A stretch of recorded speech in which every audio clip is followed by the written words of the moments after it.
Hello students, once again welcome back to your one and only most trusted Gyanjyoti coaching centre. তো students আজকের ভিডিওতে তোমাদের সাথে আলোচনা করব, রাত পেরোলে কিন্তু তোমাদের দেখো পরীক্ষা, ঠিক আছে। আজকের ভিডিওতে ভিএসসি, ঠিক আছে, ভিএসসি যে ইম্পর্টেন্ট কোয়েশ্চেন্স গুলো রয়েছে তোমাদের ভিএসসি তে যাদের এনভায়রনমেন্টাল স্টাডিজ রয়েছে, ঠিক আছে, তাদের কিন্তু ইম্পর্টেন্ট এমসিকিউজ গুলো নিয়ে আলোচনা করব বিস্তারিতভাবে।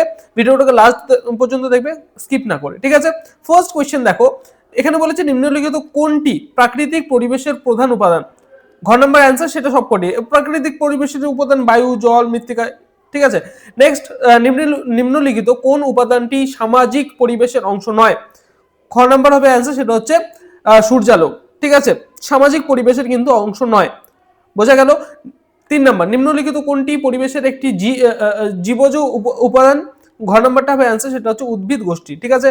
নাম্বার 4, ভূমিকম্পের মাত্রা কোন স্কেলে প্রকাশ করা হয়। খ নম্বর হবে অ্যান্সার, সেটা হচ্ছে রিক্টার স্কেল। 5 নম্বর দেখো, বায়ুমণ্ডলীয় চাপ যে যন্ত্রের মাধ্যমে মাপা হয় সেটা হচ্ছে ব্যারোমিটার, 14 ব্যারোমিটার বলা হয়, ঠিক আছে। নাম্বার 6 যেটা রয়েছে, নিম্নলিখিত কোন যন্ত্রটি বায়ুমণ্ডলীয় আর্দ্রতা মাপা হয়, ঠিক আছে। গ নম্বর হবে অ্যান্সার, সেটা হচ্ছে হাইগ্রোমিটার, ঠিক আছে। নাম্বার 7, নিম্নলিখিত কোন গ্যাসটি ভোপাল গ্যাস দুর্ঘটনার জন্য দায়ী। MIC, গ নম্বরটা অ্যান্সার হবে। নাম্বার 8, ইনসিটু সংরক্ষণ নিম্নলিখিত কোনটির মাধ্যমে করা হয়। ঘ নম্বর হবে অ্যান্সার, সেটা হচ্ছে অভয়ারণ্য।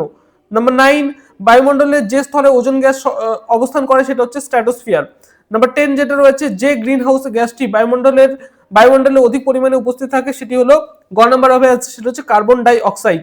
নাম্বার 11 দেখো, ডেঙ্গু রোগের প্রধান বাহক হলো এডিস মশা, ঠিক আছে। দেখবা দিনের বেলা সাদা কালো চেক চেক চেক চেক যে মশাটা দেখতে পাওয়া যায়, ঠিক আছে, দিনের বেলা ঘুরে বেড়ায়, তাকে এডিস মশা বলে, ঠিক আছে। এটা কিন্তু ডেঙ্গু রোগের প্রধান বাহক। নাম্বার 12 যেটা রয়েছে, বায়ুমণ্ডলের যে গ্যাসটি সর্বাধিক প্রাপ্ত হয় সেটা হচ্ছে নাইট্রোজেন, ঠিক আছে। নাম্বার 13 দেখো রয়েছে, ভারতের কোন রাজ্যকে বাঘের রাজ্য বলা হয় বা বাঘের রাজ্য নামে পরিচিত। খ নম্বর হবে অ্যান্সার, সেটা হচ্ছে মধ্যপ্রদেশ। নাম্বার 14 দেখো, এখানে বলেছে নিম্নলিখিত কোন উপাদানটির গতিবেগ সর্বোচ্চ। ঘ নম্বর হবে অ্যান্সার, সেটা হচ্ছে আলোক রশ্মি, ঠিক আছে। দেখবে অনেক সময় বিয়ে বাড়িতে বা আমরা দেখি কালী পুজোর সময় দেখি অনেক সময় রকেট বোম সবাই মানে ইয়ে করে, ঠিক আছে। দেখবে দূর থেকে যখন দেখবে বাজিটা আকাশে অনেক আগে মানে ইয়ে হয়, কিন্তু সাউন্ডটা অনেক পরে শোনা যায়, ঠিক আছে, দেখবে অনেক সময়। তাহলে কি একদম আলোক রশ্মিটা সব থেকে আগে আমাদের চোখে এসে পৌঁছায়, তারপরে সাউন্ডটা ট্রাভেল করে, ঠিক আছে। সুতরাং নিম্নলিখিত যে উপাদানটির গতিবেগ সবচেয়ে বেশি সেটা হচ্ছে আলোক রশ্মি, ঠিক আছে। নেক্সট, নাম্বার 15 যেটা রয়েছে, তামাক জনিত নেশা কোনটির কারণে হয়ে থাকে। গ নম্বর হবে অ্যান্সার, সেটা হচ্ছে নিকোটিন। বোঝা গেল।